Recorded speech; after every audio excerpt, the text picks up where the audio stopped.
Got a little update on my Jeep. We're gonna try to fit 33s under it with absolutely zero lift and see how much we gotta cut. So we're gonna go ahead and throw the tires on, see how bad it is, and then we'll start cutting. Picked these up for 400 bucks, not too bad. I mean, it's a huge upgrade from stocks. We'll see what we can do. I mean, this thing, it's far from finished, but it's a step in the right direction. All right, got the first one on. Got about a 1/4 inch of gap.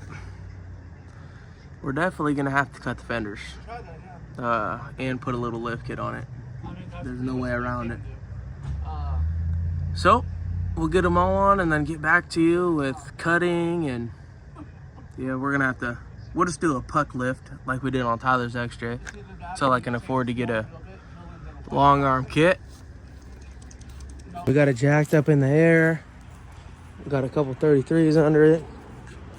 Cut the fenders on this side. We're gonna show you how to cut the fenders on the other side. Actually got quite a bit of clearance just from cutting the fenders. As far as I know, this doesn't have a lift. I mean, it has some Rancho shocks up front. So I don't know if they did a leveling kit or, you know, maybe it's an old lift kit. I'm not sure. But I got enough clearance to drive. Probably won't be able to wheel too hard, but well, it is what it is for now until I get a lift. Got it jacked up. Tyler's removing the tire, and we're gonna start cutting on this side. All right. Okay, so we're basically just gonna cut a whole bunch of lines. Bam, bam, bam, bam, all the way up to this line. Then we're gonna beat them in with the hammer on the corners. You're gonna want to cut them smaller so the bend looks nicer. I'm gonna show you a couple, and then we'll come back to you once they're all cut, and then we'll show you how to beat them in.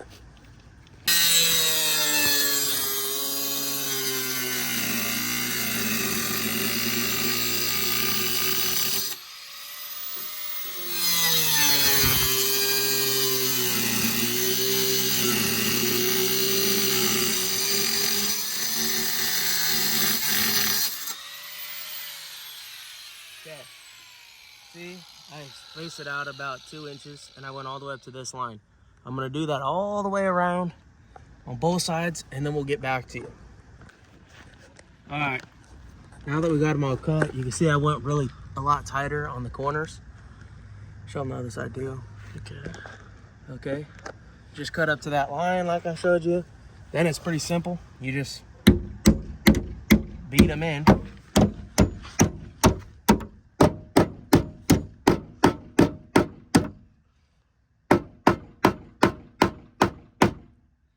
Expect to chip your paint, because it's gonna happen.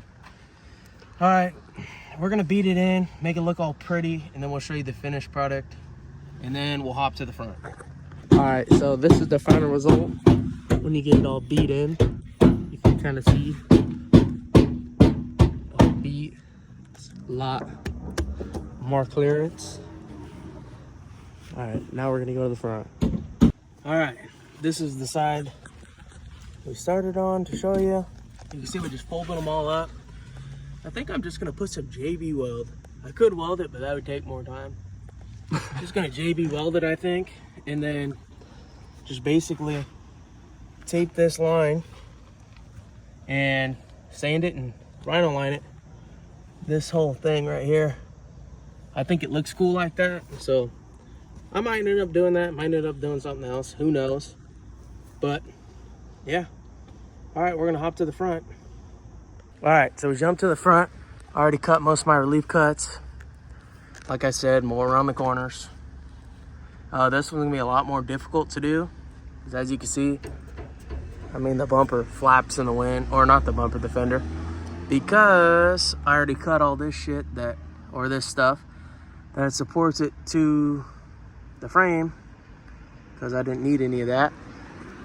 So you might not be able to beat on it as hard I'm just gonna cut all these relief cuts and then see what happens, and I'll show you the process and we'll figure it out together.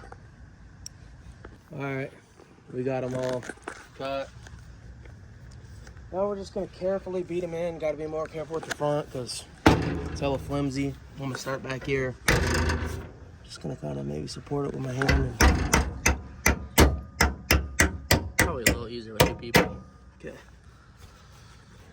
Let's see. Okay.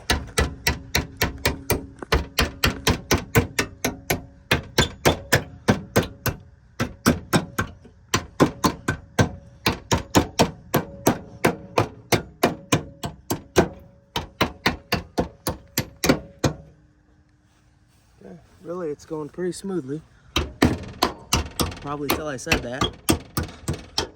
Probably.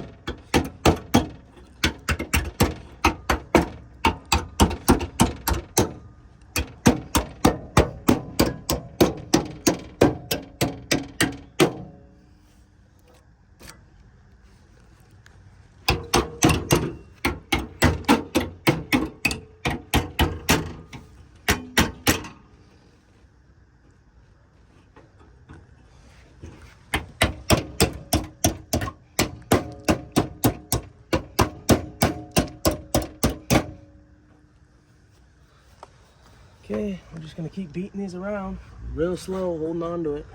We'll get back to you when it's all finished. All right, here's the finished project in the front and in the rear. And we got one more to do, and then I'll give you a walk around of what the Jeep looks like on 33s. And okay, all right, so this is the final product. This side, I definitely chipped the paint a little bit, which I said is gonna happen, but it looks pretty good. Definitely looks a lot better with 33s. So the answer is you can fit 33s on a stock XJ with minor fender cutting, as long as you plan on doing nothing but driving on the street. The second this flexes out, it's gonna dent the shit out of the fenders, maybe even cut up the tire. So I'm gonna put a puck lift on it to start. Just found out I had a bad wheel bearing, so that's awesome. Gonna swap the axles anyway, so I'm not really that worried about it. I'm just not gonna drive it on the street. Probably still driving on the trail until the wheel falls off. Yep. So we haven't gave this Jeep a name yet, and we're gonna take a little bit to consider what we should name it. But if you have any suggestions, you can leave them in the comments. Be sure to like and subscribe for more.